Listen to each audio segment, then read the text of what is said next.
ఒకప్పుడు మనిషిని కలిస్తే ఎలా ఉన్నావు అని అడిగేవాళ్ళు. కానీ ఇప్పుడు ఆ పలకరింపు వెనుక ఒక రకమైన క్యాల్కులేషన్ కనిపిస్తోంది. మనం చేసే ఉద్యోగంలో మనకిచ్చే గౌరవం కంటే మన శాలరీ స్లిప్లో ఉండే నంబర్లకే ఎక్కువ విలువ ఇస్తున్నారు. నువ్వు ఎంత మంచివాడివి అన్నది సెకండరీ, నీ ప్యాకేజ్ ఎంత అన్నదే ప్రైమరీ. నిజంగా చెప్పాలంటే ఇది చాలా హార్ష్ రియాలిటీ.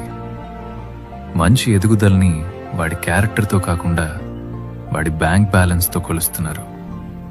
మన చుట్టూ ఉన్నవాళ్ళు మనని ప్రేమగా చూస్తున్నారా లేక ఒక కమర్షియల్ యాసెట్లా చూస్తున్నారా అర్థం కానంతగా లోకం మారిపోయింది.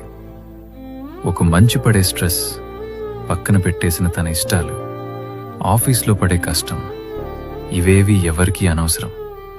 అందరికీ కావాల్సింది మన స్టేటస్ మాత్రమే. కానీ ఒక్కటి గుర్తు